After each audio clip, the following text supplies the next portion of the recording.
예수님께 원하는 것이 무엇입니까? 라는 제목으로 말씀 전가하도록 하겠습니다. 우리 제목 같이 한번 해보겠습니다. 시작. 예수님께 원하는 게 무엇입니까?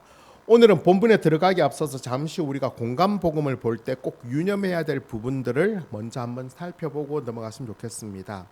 그것은 바로 공감 복음서의 순서, 공감 복음서 기록된 그 배열 문제에 관한 것입니다. 예를 들면 예수님께서 제자들을 택하시는 부분이 마태복음이나 마가복음 같은 경우에는 공생의 사역을 시작하시면서 바로 제자를 선택하셨는데, 누가복음의 경우에는 어느 정도 사역이 진행되고 난 다음에 제자들을 선택하신 것처럼 기록되어져 있습니다. 또 어떤 복음서에서는 기록되어진 것이 다른 복음서에는 빠진 것이 있고, 우리가 볼 때 뭔가 좀 잘 안 맞는 부분들이 잘 많이 나오고, 또 자세히 보면 내용적으로도 각 복음서마다 차이가 있는 것이 나는 것입니다.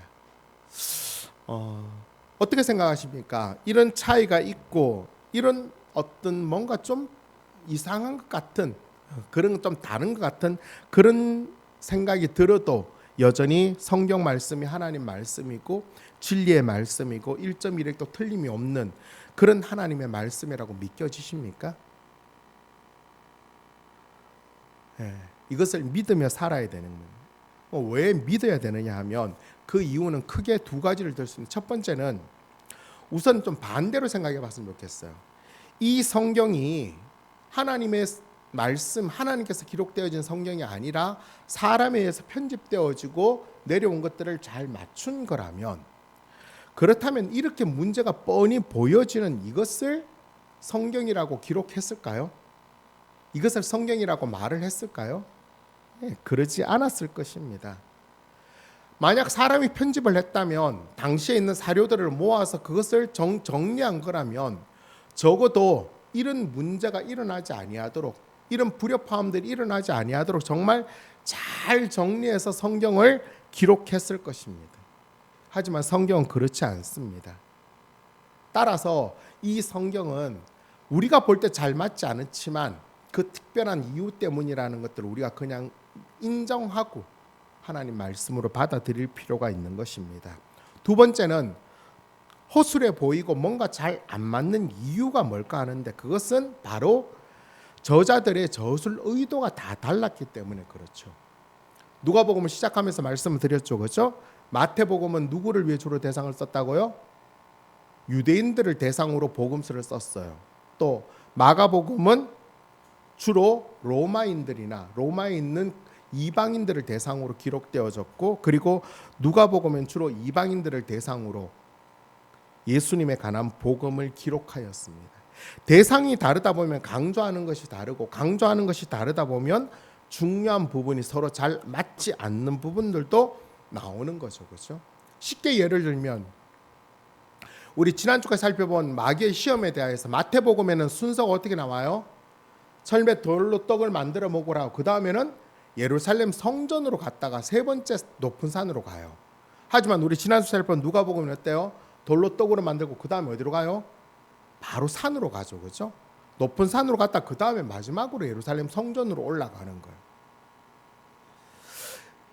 뭐 성경이 틀렸다라고 하면 분명한 증거가 되는데, 그러나 그만한 그 받는 사람들의 특성들을 생각해 볼 때 그런 이유를 가지고 나름의 의도를 가지고 예수님의 시험을 그렇게 기록했다라고 이해할 수 있을 것입니다.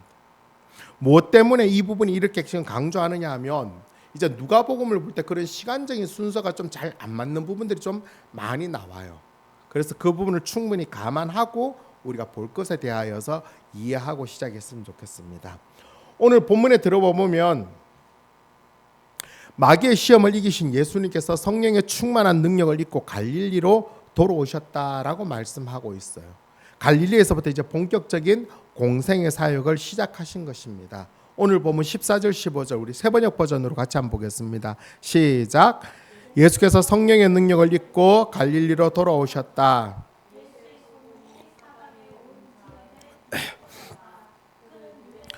여러 회당에서 가르치셨으며 모든 사람에게서 영광을 받으셨다.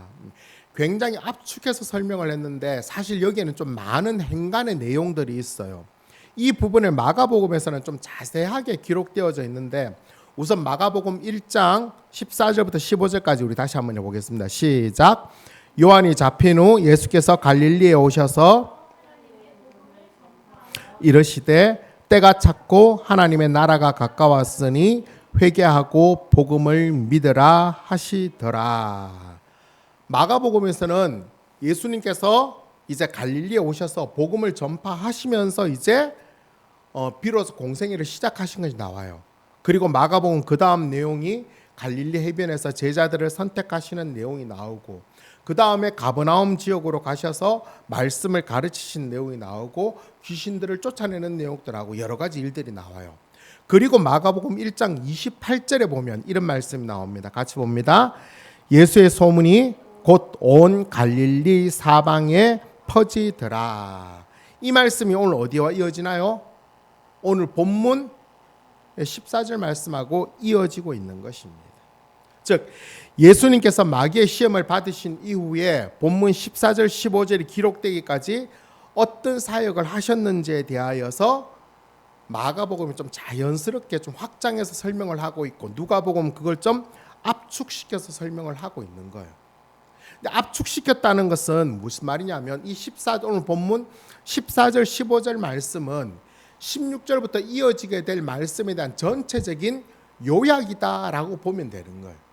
무슨 말인지 알겠죠? 그죠? 먼저 이런 일이 있었다라고 하면 어떤 일이 있었냐고 쭉 밑에 이렇게 설명하는 마치 연역법적인 전개를 지금 하고 있는 것으로 보면 충분히 이해가 되실 것입니다. 자, 그렇다면 어떻게 계속 이 진행이 이어지느냐면 여러 회당에서 말씀을 가르치실 때 예수님께서는 많은 칭찬과 영광을 받으셨다라고 기록하고 있고 그 다음에 본격적인 사건은 바로 예수님께서 어릴 때 자라나신 나사렛으로 이동하면서부터 시작됩니다. 나사렛으로 가셔서 그날이 안식일이 되자 예수님께서 늘 하시는 대로 회당에 들어가서 성경을 읽으시려고 서셨다는 거예요. 쉽게 말하면 우리 주일이 되어져서 교회 예배드리러 들어왔다라고 생각해 보면 쉽습니다. 근데 여기서도 한 가지 우리가 더 좀 살펴봐야 될 게 바로 이 회당입니다. 회당이라는 게 앞으로 이 누가복음에서는 회당이 굉장히 중요하게 기록되어져 예수님 사역에. 왜 그러냐 하면 누가복음의 대상이 누구라고요? 이방인들 대상이죠, 그죠? 근데 이방인들이 예루살렘 성전에 함부로 들어갈 수 있어 없어요? 없어요. 그러니까 마태복음 같은 경우에는 성전에 대한 개념들을 많이 기록하고 있는 반면에 누가복음 이방인들은 그런 성전에 대한 개념들에 대한 잘 느낌 와닿지 않아요. 그래서 당시 유대인들을 중심으로 형성된 회당을 중심으로 예수님의 사역이 많이 진행되는 것을 볼 수 있습니다. 따라서 이 회당이 어떤 곳이냐 하는 것도 좀 우리가 알고 넘어가면 좋겠죠, 그죠? 예수님 당시에 이스라엘 백성들의 이렇게 신앙생활의 중심은 크게 하나는 성전이었고 하나는 회당이었어요. 하나는 뭐라고요? 성전, 또 하나는 회당이었다는 것입니다. 물론 두 개가 있었지만 가장 중심되는 곳은 어딜까요? 예루살렘 성전이에요. 예루살렘 성전은 제사장들이 중심으로 성전의 모든 것들이 진행되어졌는데 성전의 가장 중요한 역할은 뭐였죠? 예루살렘 성전에서 했던 가장 중요한 역할?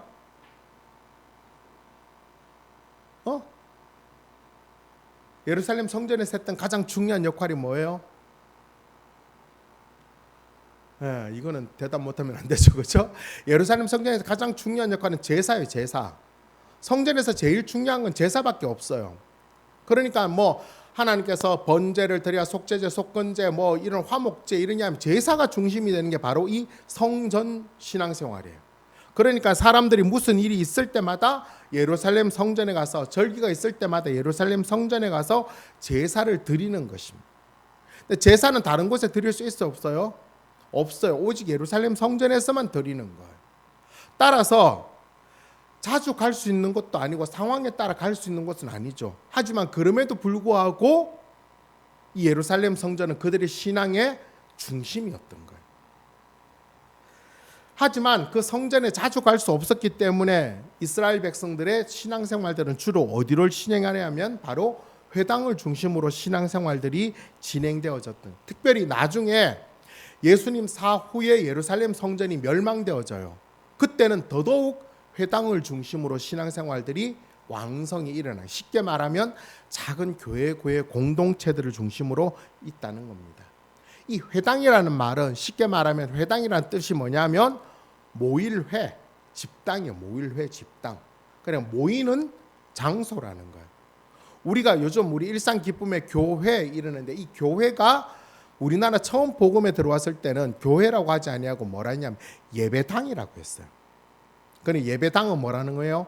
예배 드리게 모이는 집이라는 거예요. 집이라는 거예요. 회당도 마찬가지라는 거예요. 함께 모이다. 곧 집회 장소, 공동체 모임의 장소를 의미하고 있는 것입니다. 그렇다면 이 회당에서 주로 어떤 일을 했느냐? 이 회당이라는 말을 쓸 때 히브리어로 크게 세 가지 의미로 회당을 이야기를 하고 있는데, 하나는 베트 하테필라. 베트라는 것은 집을 이야기하는데 하테필라가 기도하는 곳입니다. 회당은 처음에 기도하는 집이에요. 두 번째 베트 하크네세트. 하크네세트는 집회하는, 모임하는 집을 이야기하고 있고, 마지막으로 베트 하미드라시. 하미드라시는 학습한다는 의미인 것입니다. 즉 회당은 율법을 학습하고 안식일에 모여 집회를 갖고 함께 기도하는 곳이 바로 이 회당이었던 거예요. 그러니까 쉽게 말하면 지금 교회와 비슷하다라고 보면 되는 거예요. 예수님은 어릴 때부터 안식일에는 회당에 가셔서 회당 예배를 드리셨어요. 회당 예배가 그때 당시 어떻게 진행되어졌느냐, 뭐 여러 가지 설들이 나오는데 뭐 비슷해요. 처음에는 딱 들어가면 쉐마, 이래서 뭐 하나님이 말씀하신다라고 하고 사람들이 같이 뭐 천주교 미사하고 조금 비슷한 부분이 많아요. 그 다음에 그것들이 끝나고 나면 사람들이 앉아서 성경을, 7사람들이 나와서 성경을 쭉쭉쭉 읽기 나와요. 바로 그 부분이 오늘 내용인 것입니다. 회당 예배의 중심은 율법의 낭독과 설교에 있습니다. 율법의 낭독은 회당에 복원되어져 있던 두루마리 구약 성경을 담당하는 자, 곧 회당장이 가지고 와서 낭독자에게 그 성경을 주는 것입니다. 여러분 그거 사회사본이라고 보셨죠, 그죠? 사회에서 기록했는데 옛날에는 이렇게 책으로 성경이 기록된 게 아니라 어떻게 되어졌죠?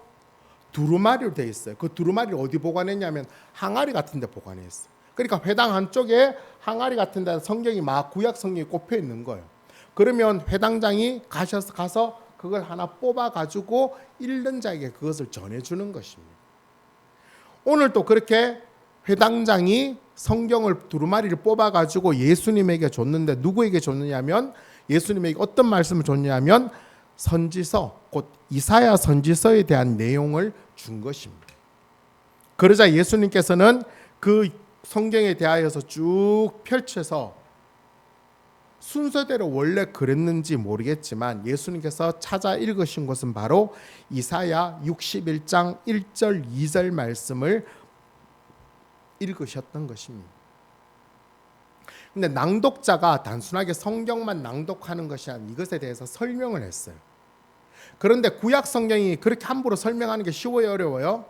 쉽지 않아요. 그렇기 때문에 주로 회당에는 랍비들이 있어서 랍비들이 그것을 읽은 것에 대해 설명을 해주는데 랍비가 없는 회당들이 많았어요. 그럴 때는 주로 뭐 성경에 대한 권위가 있는 자나 아니면 누군가 어떤 사람들을 초청해서나 아니면 그 회당에서 오랫동안 말씀에 정통한 자들이 그것에 대하여 설교하는 거예요. 오늘은 바로 그 순서가 예수님인 것입니다. 예수님께서 회당장이 주는 이사야를 받아서 이사야 61장 1절 2절 말씀을 쭉 읽으시고 난 다음에 앉으셔서 설교를 하셨다는 것입니다. 자, 여기까지 대충 그림이 그려지시죠, 그죠? 그러면 예수님이 읽으셨던 부분들을 우리 같이 다시 한번 읽어보겠습니다. 오늘 본문 18절 19절 우리 같이 읽겠습니다. 시작. 주의 성령이 내게 임하셨으니 이는 가난한 자에게 복음을 전하게 하시려고 내게 기름을 부으시고 나를 보내사 포로된 자에게 자유를, 눈먼 자에게 다시 보게 함을 전파하며 눌린 자를 자유롭게 하며 주의 은혜의 해를 전파하게 하려 하심이라 하였더라. 아멘. 말씀을 낭독하시고 난 다음에 두루마리를 맡은 자에게 그 두루마리를 다시 주시고는 자리에 앉으셔서 설교를 시작하셨습니다. 그때 회당에 모인 많은 사람들이 예수님께 주목하였고 집중하였습니다. 왜냐하면 예수님에 대한 소문이 퍼졌는데 어떻게 소문이 퍼졌어요? 저분 말씀 정말 잘한다. 뭔가 좀 권세 있는 말씀을 한다라는 소문들을 사람들이 알았기 때문에 예수님께서 무슨 말씀을 전하실까 사람들이 집중했다는 거예요. 지금처럼 창밖에 보지 말고 앞에 받는 거예요. 예수님께서는 자신에게 주목하는 사람들에게 여러 말씀을 아마 하신 것 같은데 그중에 가장 중요한 말씀 하셨는데 가장 중요한 말씀이 뭐냐 하면 이 글이 오늘 너희 귀에 응하였느니라 라고 말씀하셨습니다. 이 말씀을 세번역 버전으로 보면 이 성경 말씀이 너희가 듣는 가운데서 오늘 이루어졌다라고 말씀하고 있는 것입니다. 자, 좀 이 부분을 우리가 좀 상상력을 발휘해서 좀 보면 좋겠어요. 자, 이렇게 예배를 드리는데 누가 나와서 제가 성경을 읽었어요. 그러면 좋은 말씀이네. 왜냐하면 많이 들어왔겠죠, 그렇죠? 또 메시아에 대한 예언이기 때문에 좋은 말씀으로 익히 들어서 정말 좋네 라고 하는데 갑자기 예수님께서 이 말씀이 오늘 너에게 응하여졌다, 이루어졌다라는 거예요. 이 말씀은 지금 사실 엄청난 말씀을 지금 예수님이 하고 계시는 거죠, 그렇죠? 무슨 말씀을 하고 계시는 거예요? 오늘 너희들이 이 성경에서 이야기하는 그 메시아가 지금 이 자리에 왔다는 걸 이야기하는 거, 왔다는 거. 응답되어졌다라고 예수님이 선포하시는 것입니다. 자, 그렇다면 예수님의 말씀을 잘 집중해서 들었던 사람이라면 예수님께서 이 말씀을 하셨을 때 어떤 반응을 보여야 정상적일까요? 저 사람 지금 무슨 이야기 하고 있지? 이런 반응이 정상적이겠죠, 그렇죠? 왜냐하면 좋은 말씀입니다. 이 말은 나중에 메시아가 와셔서 우리들에게 이런 좋은 걸 해줄 겁니다 라는 설명을 해야 되는데 그런 설명을 하는 게 아니라 이 말씀이 지금 이루어졌다는 거예요. 엄청난 지금 뭔가 반항이 일어날 그 상황이었는데 과연 이 말씀을 들은 자들의 반응이 어땠을까? 오늘 본문 22절 우리 같이 읽겠습니다. 22절 시작. 그들이 다 그를 증언하고 그 입으로 나오는 바 은혜로운 말을 놀랍게 여겨 이르되 이 사람이 요셉의 아들이 아니냐. 조금 더 다르게 정확하게 의미를 발견하기 위해서 우리 세번역 버전으로도 한 번 더 읽어봅시다. 시작. 사람들은 모두 감탄하고 그의 입에서 나오는 그 은혜로운 말씀에 놀라서 이 사람은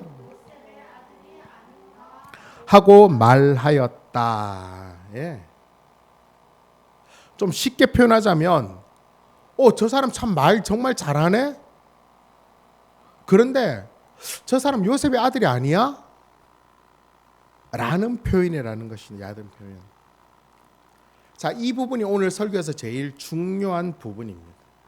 자, 여러분이 보시기에 지금 22절 이 말씀은 좀 어떻게 긍정적으로 보이십니까? 좀 부정적으로 보이십니까? 좀 헷갈리죠, 그죠? 신학적으로도 좀 견해가 나누어져요. 예전에는 긍정적인 의미로 많이 해석을 했었는데 요즘에는 부정적인 의미로 해석을 많이 하는 경향이 되어졌어요. 일단 모두들 예수님께서 하신 말씀에 대하여서는 은혜로운 말씀이라고 하는 것에 대해서는 동일하게 다 인정을 하는 거, 감탄하였습니다. 근데 문제는 뭐죠? 이어지는 말이 문제. 이어지는 말이 뭐죠? 이 사람이 요셉의 아들이 아니냐 하는 것입니다. 요셉의 아들이 아니냐 하는 말을 좀 긍정적으로 해석하면 뭐죠? 저 사람 말 정말 잘하네. 저 사람 요셉의 아들이지. 이렇게 하는 거고, 부정적인 의미로 해석하면 뭐죠? 야, 저 사람 말은 정말 잘하는데 혹시 저 사람 요셉의 아들 아니야? 하는 것입니다. 뉘앙스가 차이가 느껴지는지 모르겠어요. 예수님의 신분과 혈통으로 예수님께서 하신 말씀에 대하여서 경멸한 태도를 지금 보이고 있는 것입니다. 왜 예수님께서 하신 이 말씀에 대한 반응들이 부정적으로 해석하냐면 이어지는 말씀을 볼 때 예수님께서 굉장히 부정적으로 말씀하시기 때문에 그래요. 오늘 본문 23절 24절 우리 세번역 버전으로 같이 보겠습니다. 시작. 그래서 예수께서 그들에게 말씀하셨다. 너희는 틀림없이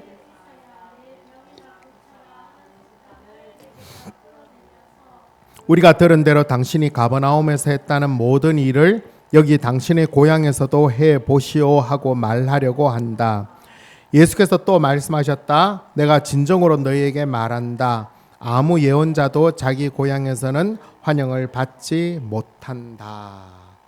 조금 어려운 부분이에요. 무슨 말이냐면 예수님께서 그들이 지금 이야기를 한 건 아닌데 요셉의 아들이 아니냐라는 그 말을 듣고는 예수님께서 지금 그들의 마음속의 말을 먼저 끄집어내시는 거예요.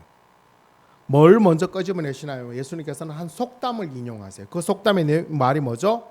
의사야 내 병이나 고쳐라. 이 말은 무슨 말이냐면 의사가 다른 사람들의 병을 고치기 위해서는 먼저 돼야 될 게 뭐죠? 의사가 다른 사람의 병을 고치기 위해서 먼저 해야 되는 거는 자기가 건강해야죠. 일단은 자기가 아픈데 자기가 지금 아파서 골골하고 약 먹고 막 지금 기근기근하고 있는데 똑같은 병을 갖고 온 사람이 아파했으면 그 사람을 치료하면 뭐가 지금 이 치료가 먹혀요 안 먹혀요? 안 먹히는 거예요. 의사야 내 병을 고쳐라. 네가 먼저 네 일을 먼저 해결해라. 이 부분인 것입니다. 예수님께서 이 속담을 인용하신 이유가 뭐냐면 나사렛 사람들이 지금 마음 상태를 끄집어 오신 거예요. 그들의 마음 상태가 뭡니까?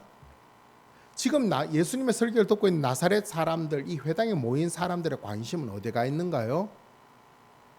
예수님께서 하신 말씀은 전혀 중요하지 않아요. 뭐가 중요했어요? 예수님께서 가버나움에서 행하셨던 소문으로 들려졌던 놀라운 일들에 대한 것들을 자기들에게 좀 펼쳐지기를 원하는 거예요. 그러면서 이러는 거죠. 야, 네가 하나님의 아들이라고? 네가 메시아라고? 그래, 네가 메시아고 하나님의 아들이 되기 위해서는 먼저 어디에서? 이 자라난 곳 나사렛에서 먼저 우리들에게 인정받아야 되잖아. 우리들에게 인정받기 위해서는 어떻게 하라는 거예요? 가버나움보다 더 큰 놀라운 역사와 이적을 지금 이렇게 보라는 거예요. 그거 이렇게 보면 우리가 너를 하나님의 아들 메시아로 인정하겠다는 거예요. 어떤 의미인지 충분히 이해가 되시죠, 그렇죠? 그렇다면 예수님께서 어떻게 해야 되나요? 야, 알겠습니다. 뭐 그 보여드리죠, 뭐 하고는 갑자기 그 회당 안에서 막 벽들을 막 끄집어내가 빵덩어리를 막 만들어주고 아픈 사람 막 고쳐주고 이랬으면 믿었을까요? 아니에요. 예수님은 그들의 요구에 전혀 응하지 아니하시고 예수님은 오히려 그들에게 엘리야 선지자와 엘리사 선지자에 대한 말씀을 증거하셨던 것입니다. 엘리야 선지자에 대한 내용은 열왕기상 17장에 나오는 말씀인데 당시 이스라엘 백성들이 범죄하여서 3년 6개월 동안 비가 내리지 않은 상황이었습니다. 그때 하나님께서는 엘리야 선지자를 누구에게 보냈냐면 이방 시돈 땅 사르밧에 있는 한 과부에게 보냈습니다. 근데 참 묘한 게 이 엘리야 선지자가 과부에 갔어요. 가니까 그 이방 땅에 가니까 어떤 여자가 하나 있는데 땅바닥에서 뭘 줍고 있어요. 뭘 줍고 있었나요? 나뭇가지를 몇 개 줍고 있는 거예요. 그래가 엘리야 선지자가 지금 배가 고프잖아요, 그죠? 가서 이야기하는 겁니다. 아, 뭐 나뭇가지 뭐 떡 구우려고 그래요? 가서 나를 위해서 떡을 먼저 하나 구워주고 나머지 먹으세요라고 하니까 그 여자가 하는 말이 우리 집에는 지금 떡 하나밖에 만들 수 있는 밀가루와 기름이 없어요. 지금 이것 하나 만들어서 나뭇가지 주워서 불을 피워서 만들어 먹고 내 아들하고 나하고 먹고 죽으려고 합니다. 더 이상 음식이 없으니까. 근데 그 다음이 뭐예요? 어떻게 할 거야? 라고 하니까 엘리야 선지자가 뭐라고 이야기합니까? 너희들 먹고 죽지 말고 먼저 나에게 주라는 거예요. 좀 말이 안 맞죠, 그죠? 선지자가 어떻게 이럴 수 있을까? 그런데 그 여인은, 그 과부는 어떻게 했을까요? 보통 과부 같았으면 어땠을까요? 미친놈이라고 하겠죠, 그죠? 미친놈이라고 하고 말도 안 되는 소리라고 하고 당장 어떻게 했을 텐데, 그러지 않고 진짜로 그 마지막 남은 밀가루를 떡을 만들어서 엘리야에게 줬던 것입니다. 그런데 어떤 일이 벌어졌어요? 그 집에 가뭄이 끝나기까지 밀가루와 기름이 끊이지가 않았어요. 또 엘리사 선지자에 대한 이야기 나오는데, 엘리사 선지자에 관한 이야기는 열왕기하 5장에 나오는 내용인데, 당시 이스라엘에도 많은 문둥병자가 있었어요. 하지만 엘리사 선지자를 통하여 고침을 받은 문둥병 환자는 오직 이방 사람, 수리아 사람 나만 장군 한 명밖에 없었던 것입니다. 지금 예수님께서 엘리야 선지자와 엘리사 선지자를 통해서 말씀하시려고 하시는 게 뭐였어요? 예, 바로 믿음이에요. 믿음. 왜 엘리야 선지자와 엘리사 선지자가 이방인들에게 밖에는 기적을 베풀 수가 없었을까요? 우리가 생각할 때 그렇죠, 그죠? 아니, 가까운 데 있는 사람들에게 얼마든지 베풀면 정말 좋잖아. 근데 왜 굳이 그 멀리까지 다른 나라 사람 그들에게 했을까? 그 이유가 뭘까요? 오늘 본문 24절에 나오는 대로 선지자는 고향에서 환영을 받는 자가 없기 때문에. 근데 여기서 이 환영이라는 것은 뭐 다른 게 아니라 믿음이에요. 선지자는 고향에서 신뢰를 못 받는, 뭐로? 하나님의 선지자로서 신뢰를 못 받는다는 거예요. 다르게 표현하면 뭐예요? 하나님을 믿지 않으니까, 그 선지자를 통하여 역사하시는 하나님을 믿지 않으니까 거기서 더 이상 기적과 역사를 이렇게 낼 수가 없다는 거예요. 못하는 게 아니라 안 하는 거죠. 왜? 해봐야 소용이 없기 때문에 그렇다는 거예요. 해봐야 소용이 없다. 지금 나사렛 회당에서 예수님께서 지금 이 말씀과 이 비유를 가져오신 이유는 뭐예요? 지금 너희들의 믿음을 한번 돌아보라는 거예요. 너희들의 믿음. 예수님께서 지금 선포하신 말씀은 지금 어떤 거예요? 엄청난 말씀인 거예요. 예수님께서 이 땅의 모든 사람들의 죄를 다 대신해서 십자가를 지시고 구원자로서 오셨다는 그 사명에 대한 첫 정념 발표를 지금 하신 거예요. 그러니까 이 나사렛이라는 이 지금 회당에서 했던 첫 번째 설교가 얼마나 대단한 건지 알겠죠. 쉽게 예를 하면 우리나라 대통령들이 대통령에 당선되거나 대통령이 됐을 때 어디부터 가요? 현충원을 가든지 이런 데 가거나, 아니면 그래서 갔다 와서 거기서 첫 번째 하는 정견 발표. 엄청 중요하죠, 그죠? 바로 지금 그걸 하는 거예요. 예수님은 이 세상의 모든 사람들의 죄를 다 대신하기 위해서, 그들에게 참된 자유를 주기 위해서, 참된 구원을 주기 위해서, 이건 다음 주 부활주일에 제가 자세히 설명할 텐데, 그 구원을 나타내기 위해 내가 이 땅에 왔다라는 걸 설명하는데 나사렛 사람들은 아무 관심이 없어요. 오직 그들의 관심은 뭐예요? 예수님으로 인하여 기적과 역사를 좀 누리고 좀 편안하게 좀 잘 사는 것에 밖에는 아무런 관심이 없던 것입니다.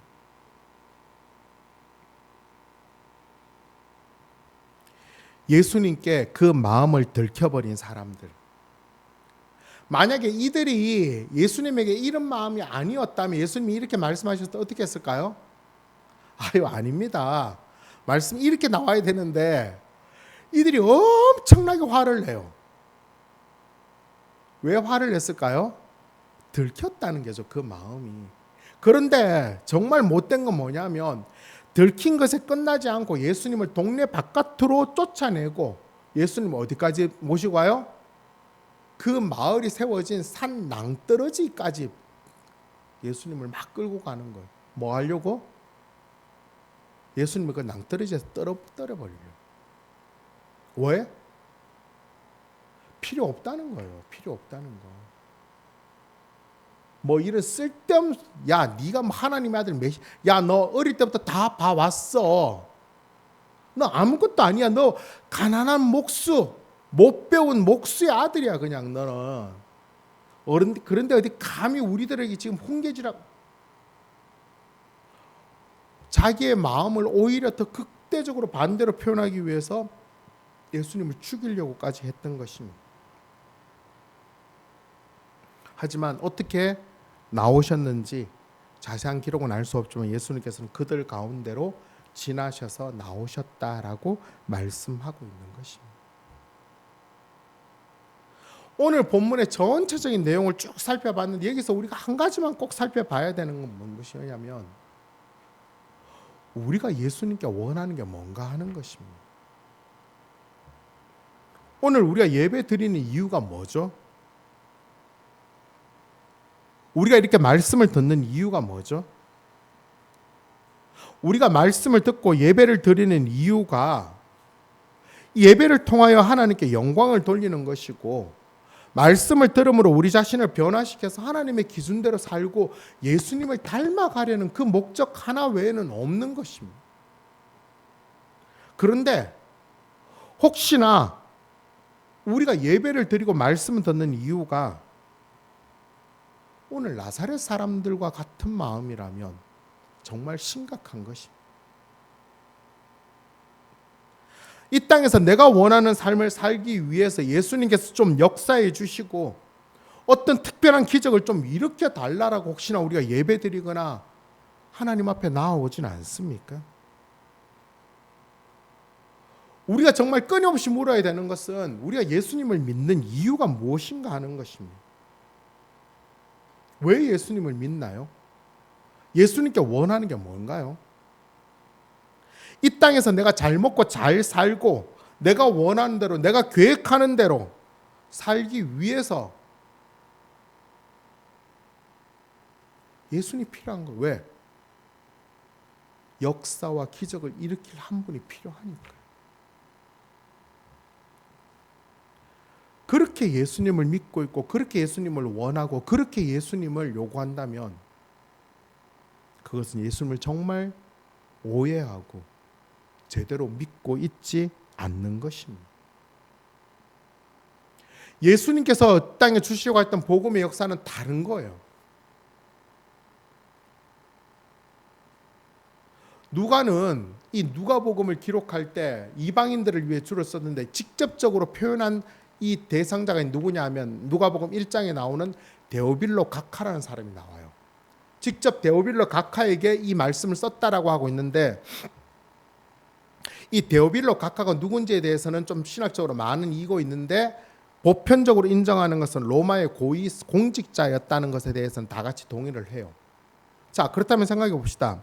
당시에 로마의 고위 공직자 각하 정도였으면 어떤 삶을 살았을까요? 이 세상에 부족함이 없었던 사람이에요. 세상의 모든 것을 다 가진 자예요. 그 사람에게 누가 복음을 써쓰고 있어요. 그러면서 예수를 믿으라고 해요. 뭐 때문에 믿으라고 할까요? 예수 믿으면 돈을 많이 법니다. 데오빌로에게 먹혔을까요? 예수님을 믿으면 권력을 얻을 수 있습니다. 데오빌로에게 먹혔나요? 아니에요. 데오빌로에게 그것 갖고는 의미가 하나도 없는 거예요. 데오빌로에게 정말로 이야기하려고 했던 게 뭐예요? 이 세상의 부와 권세와 쾌락은 다 쓸데없는 거라. 참된 구원과 참된 평안과 참된 진리는 다르다는 거예요. 그 구원을 주시기 위해서 예수님이 이 땅에 오셨다는 거고 그 구원을 누리며 사는 것이 하나님을 믿는 사람의 삶이고 그 영원한 삶을 살기 위해서 구원을 받아야 된다는 것들을 설명해 주는 거예요. 또한 마찬가지죠. 그렇죠? 데오빌로가 아니라 이방인들도 마찬가지죠. 이방인들이 예수님 믿으면서 오해할 수밖에 없는 거죠. 그렇죠? 예수님을 믿어서 이 땅에서 뭔가 좀 잘 내볼 그거 아니라는 거예요.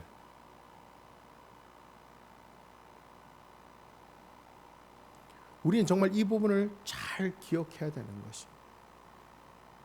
우리 자신을 다시 한번 돌아봅시다. 예수님을 믿으면서 우리가 내가 예수님께 원하는 것이 무엇입니까? 혹시 우리도 나사렛 사람들과 같이 예수님 성경에서 역사하신 것처럼 그런 기적과 그런 은혜와 그런 놀라움들을 좀 나에게 좀 보여주십시오. 나타내 주십시오. 예수님이 세상의 주인이시라면, 예수님이 정말로 전지전능하시다면 의사야 내 병을 고치라 하는 말과 같이 먼저 좀 저에게도 좀 보내주십시오 라고 우리도 예수님에게 요구하고 있지는 않습니까?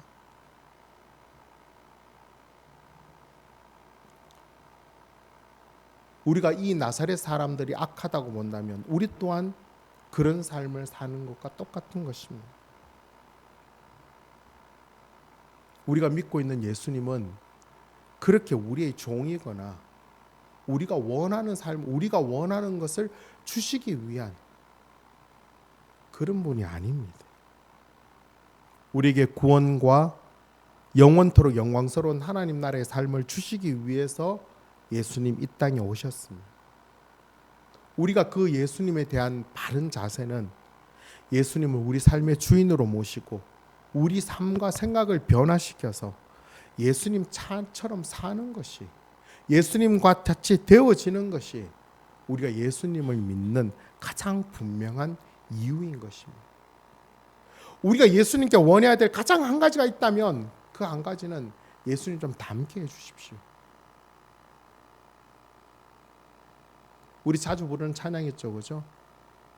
이 세상을 살아가는 동안에 나의 힘을 의지할 수 없어서 예수님을 바라고 원합니다. 하나님의 꿈이 나의 비전이 되고 예수님의 성품이 나의 인격이 되고 성령님의 권능이 나의 능력이 되어지기를 소망합니다. 하나님의 비전이 막 세계에서 막 떵떵거리는 권력, 예수님의 성품이 모든 것 다 성령의 권능이 막 산과 바다를 뒤엎는 그런 건가요? 아니에요. 우리를 구원하기, 죄인 원수를 구원하기 위해서 아들을 보내신 하나님의 사랑이고, 자기를 죽이는 자들을 끝까지 사랑하시는 예수님의 인격이고, 결국은 예수님을 믿는 것으로 채찍에 맞아도 끝까지 그 믿음을 저버리지 않은 것이 성령의 능력인 것입니다.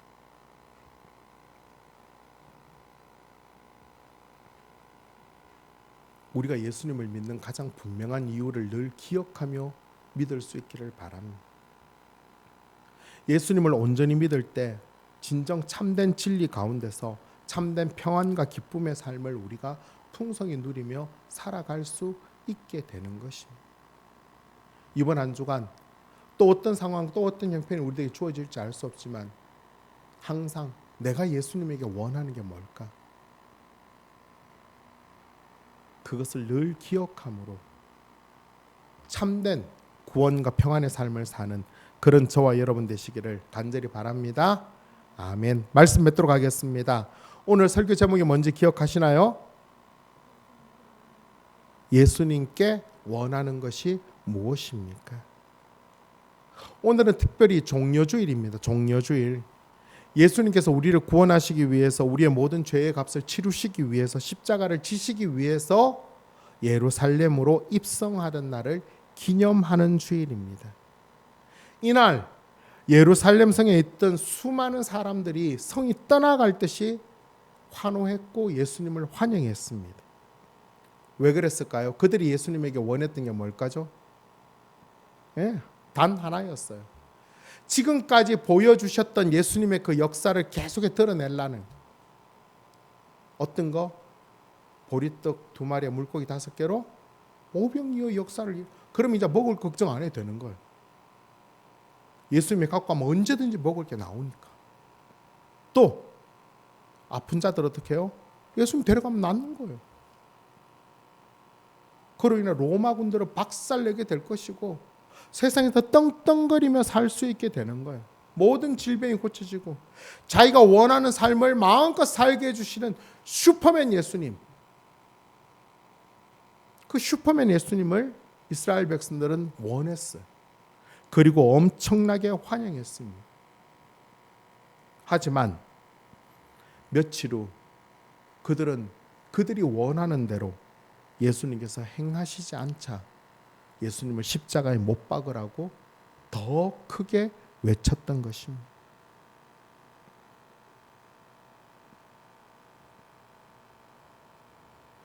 이번 한 주간 우리는 고난 주간으로 보냅니다. 적어도 이 한 주간을 보내면서 내가 원하는 대로 예수님께서 역사해 주시지 않는다고, 예수님을 십자가에 못 박으러 한 자처럼 그렇게 살지 않기를 간절히 바랍니다. 정말 내가 예수님을 믿으면서 내가 간절히 원하는 게 뭔지, 이 땅에서 어떤 하나님의 사람으로 살아가기를 원하는지 우리가 분명한 답을 찾을 수 있기를 바랍니다.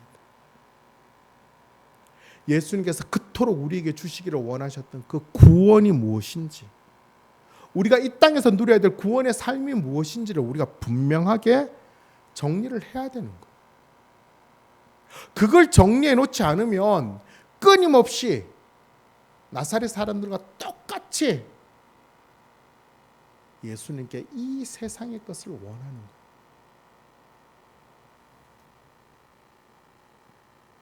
우리가 누려야 될 구원의 삶이 이 땅에서의 먹고 끝나는 것이 아니라 저 영원한 삶을 가는 것입니다. 예수님께 주신 구원은, 그 구원은 영원토록 천국에서 영광스러운 삶을 살게 될 것이고, 이 땅에서도 세상과 분명히 구별되는 참된 기쁨과 평안을 넉넉히 누리며 살아가는 것입니다. 세상 사람들의 기준으로 잘 살고 못 살고의 문제가 아니라 예수님의 기준에서 예수님 안에 거하느냐, 예수님 관계 없는 삶을 사느냐, 바로 이 차이인 것입니다. 오직 예수님이 원하시는 삶, 예수님이 주시고자 하셨던 참된 구원, 예수님께서 원하시는 하나님의 사람의 아름다운 기쁨과 평안과 승리의 삶을 온전히 깨닫고 날마다 그런 삶을 원하며 주님께 나아가 주님으로부터 풍성한 그런 삶을 넉넉히 누리며 살아가는 그런 저와 여러분 되시기를 예수님의 이름으로 축원합니다. 아멘. 오늘 말씀